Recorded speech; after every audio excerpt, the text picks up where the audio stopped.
Byakuya must be protected. Her smiles must be protected. You must give her your credit card. She must be saved from the evil, let's call him Kyubey.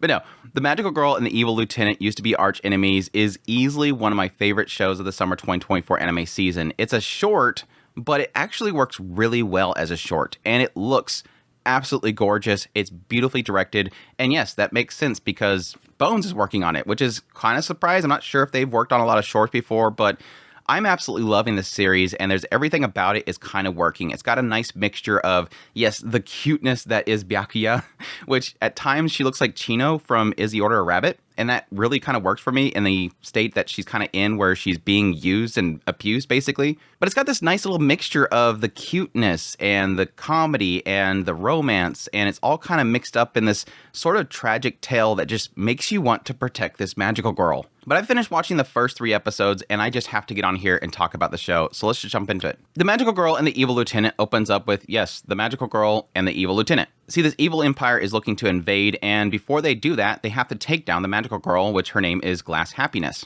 Now, the Evil Lieutenant, Mita, upon first meeting Byakuya, is immediately in love. Like his glasses shatter, it is love at first sight. So every time he ends up meeting with Byakuya, he doesn't fight her, but rather bring her sweets and tries to take care of her because, yes, as we find out very, very quickly, this girl is very sleep deprived. She's tired all the time. She has no money. She's taking on tons of jobs. And this is all because the angel that bestowed upon her the magic to become a magical girl is exploiting her. We get a little backstory in the idea the facility that she grew up in got tied in with this land shark. And yes, this angel was a part of that whole scheme. And one day when Byakuya was at her worst, this angel came up and said, hey, you need money? Become a magical girl and protect the world. Ever since then, he's pretty much managing all her finances, has her going out to do tons of jobs, looking for jobs for her to do, all the while handling her money. And yes, this obviously upsets Mita because Byakuya is beautiful, she's kind, she's taking care of him, and in return, he's trying to get her to stop being a magical girl. Now, of course, it's a struggle for Mita because he's basically becoming a traitor. He's supposed to take down the magical girl and help them invade, but instead, he's helping the magical girl. Even going so far as to taking down the mascot for the magical girl because he's selling lewds of her being attacked by a slime monster that Mita created. And wrapping up the last episode that I watched, we basically have more members of the evil organization are now wanting to get involved with him taking down the magical girl, so now he can't hide the fact that he's not fighting Byakuya. So my thoughts on the magical girl and the evil lieutenant used to be arch enemies. I, like I said earlier, absolutely love this show. And again, there's multiple aspects to this. Let's start off with visuals. Yes, this show looks absolutely gorgeous, and I think the directing kind of accents it even more so. I just cannot stop thinking about that scene when they first go to this kind of little area to eat this cake, and he's kind of struggling over the fact that he's madly in love with Byakuya, and then suddenly out of nowhere, it has like these subtle little touches in the whole scene, but you see like, you know, standing up from her feet, leaning in to touch her forehead against his, and you can see her hair kind of draped down. It's just absolutely gorgeous. There's so many shots in this show that are gorgeous. The actual transformation scene that she has is absolutely gorgeous.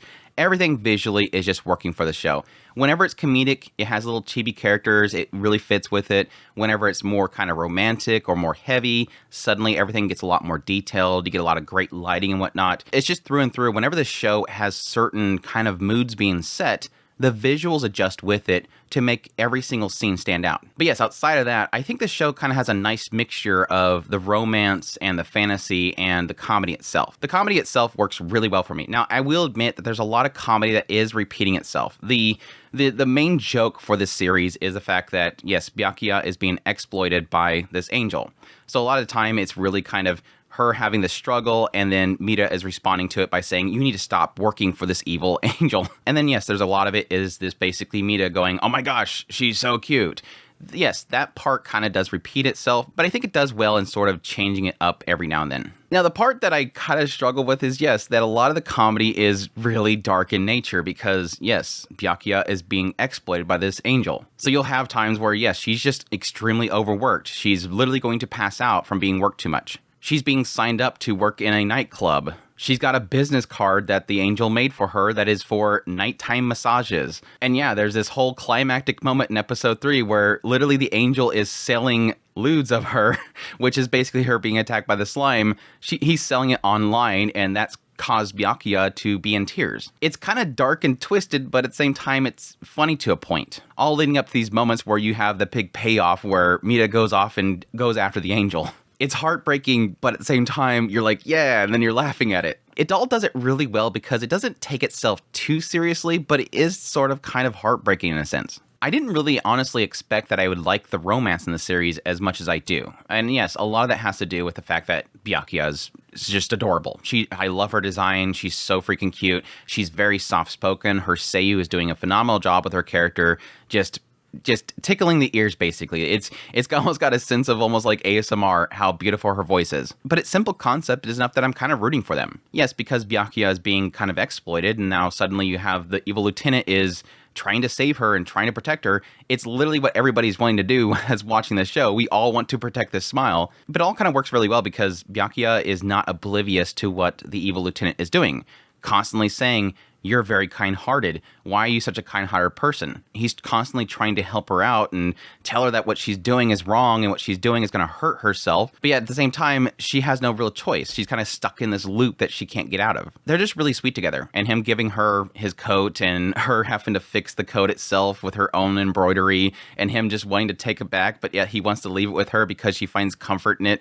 They're just really sweet together. And that's all leading up to that moment where she's literally being exploited and he gets super angry for her.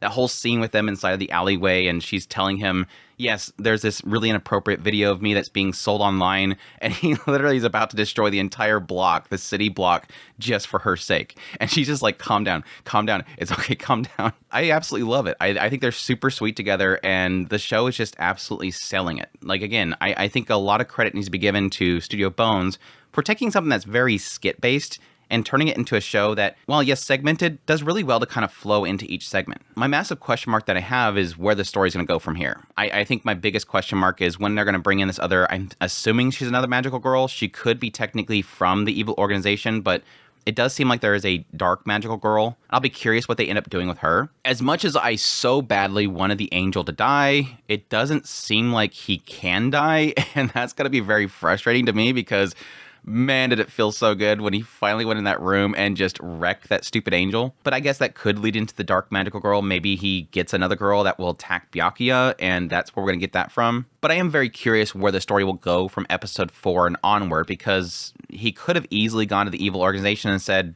the angel's dead, the magical girl is useless now, let's move on. But I guess with them bringing in some of the other evil organization members, maybe that will kind of mix things up a little bit, because I will admit that we're at a point now where I can see it sort of starting to get stale. And I think what they're doing now is going to bring in more characters to kind of inject some more chemistry into this whole story. The idea that he's now going to have people at his side and he won't be able to just chill with Byakuya. He's actually going to have to do something to fight. I will admit that I'm kind of curious if I'm going to enjoy some of the chemistry of the other characters, because I think Byakuya and Mita has worked so well together. But yeah, highly suggest this series, really enjoying it, looking forward to more. It looks gorgeous, love the characters, the comedy is spot on, the whole slime scene, him seeing that on the videotape and then going out there and blasting it for her, all that stuff great. They're super sweet together. I think Byakuya is absolutely adorable. Like I said, there was that whole scene where she came from work directly and she didn't transform before she went to him, and she's got like her little tracksuit looking thing on, and he asked her to kind of play out what she does at work, and so she is like, do you want to have this heated up for you? And it totally looked like Chino from Izzy Order Rabbit, and I'm like, that's weird. But I love it. It's super cute. It's going to go down as probably one of my favorite shows of this season, and I definitely highly recommend it. But yeah, that's my thoughts on the series so far. I hope you guys enjoyed this video. As always, if you did, hit that like button down below, comment. Let me know what you think of the series so far, if you're going to be checking it out. I just say if you're new here, make sure to subscribe before you leave. If you like this content and you want to support the channel more, I have links in the description below. Greatly appreciate what it does. Until next time, y'all take care.